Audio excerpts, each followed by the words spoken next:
Hello, and welcome to the place where I teach you how to apply biblical and personal development principles to help you level up to your highest potential and achieve inside-out success in life and business. In the last video, I mentioned that God's children, we can refer to them as the chosen ones. We might say the remnant of God, but basically it's those people that have been called by God and have said, yes, Lord, yes, I want to be a vessel through which you can fulfill your purpose on this earth during our lifetime. And the enemy knows when God has marked one of his children and he set them apart to fulfill his purpose on this earth, it means damage to his kingdom, to the kingdom of darkness. So what he does is he orchestrates circumstances and environments to hinder or stunt the chosen one's spiritual growth and development, because the enemy knows who we are long before we do. So we come into this world and we grow up in our family of origin.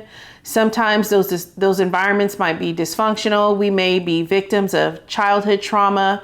A lot of the chosen ones grow up struggling with addiction.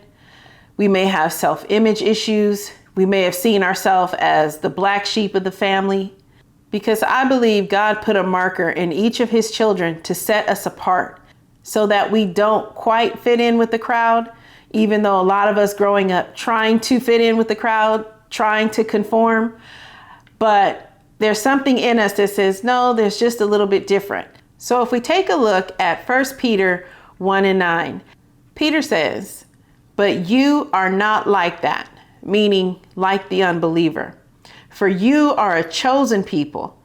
You are royal priests, a holy nation, God's very own possession. As a result, you can show others the goodness of God.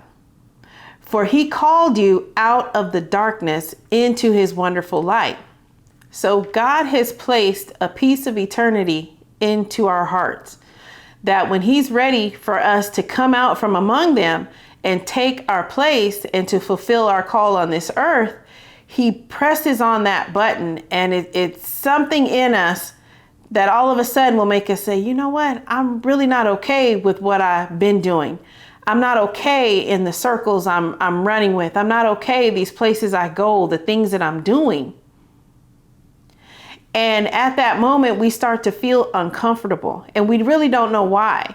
And that's where a lot of times, if a person doesn't have a spiritual mentor or someone that they can turn to, or if they haven't really taken hold of the word at that point, that person can get lost. And they may go through a time in the wilderness, right? And the time in the wilderness, someone might look at that and say, oh, well, that person's not called, they're not chosen. But that wilderness time is necessary for the growth and development of the one that God will use for such a time as this to bring about his purpose on the earth. So he says that each believer will go through a time of pruning. And once you've been pruned, and he tends to change your inner circle. He might change how you think, how you talk. He might pull some people out of your life, and you go through that period where you feel like grief and loss. You feel alone. But as you continue to move forward in him and continue to get to know him through his word and through time of prayer and seeking his face, you'll begin to see that he's not taking away, because he takes away that thing which might not be good for us in this season, and that would be a hindrance to our forward progression.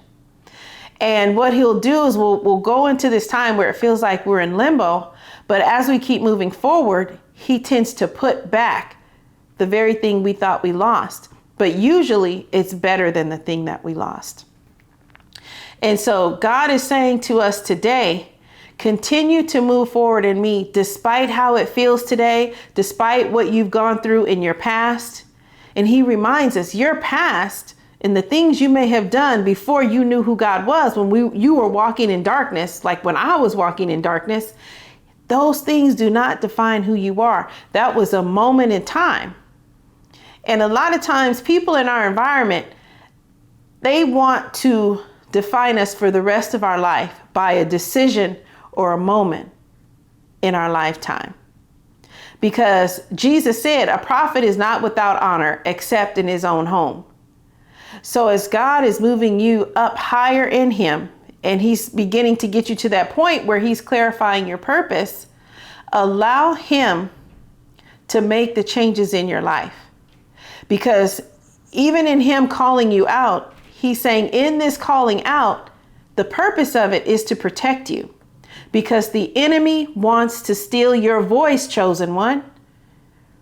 Man and woman of God, he does not want you to be who God created you to be before he formed you in your mother's womb.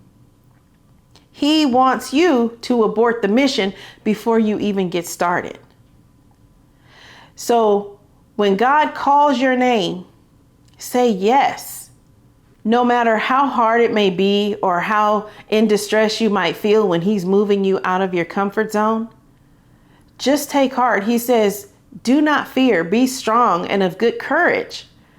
Because God said, I have not given you a spirit of fear, but I've given you a spirit of power, of love, and a sound mind. And a sound mind is developed by being renewed in the spirit of our mind, by letting God wash and renew our subconscious mind with his word. Where we may not have had a value system, or our value system may have been self-destructive, or it may not have been conducive to the better good or the good of all, God is saying, I'm giving you a new value system. And it's based on the foundation of truth. He says it's based on the rock. And when you build a structure on a solid foundation, that thing is unshakable. So begin to restructure your life, rebuild your life, walk in your purpose, and commit your heart, set your mind to be all that God has created you to be. And watch what he does in and through you. Your life will never be the same. Because even David, he said, Lord, I would not have made it had I thought I would not see your goodness in the land of the living. God wants to give you your goodness in the land of the living. Commit your heart to him today and say yes to the call. And if you found any value in this message, consider subscribing to the channel, liking this video, and leaving a comment. Talk to me, let me know where you are in your walk. If you're having any struggles, if you have any praise reports, go ahead and put that in the comments. And until next time, love and blessings. Bye-bye.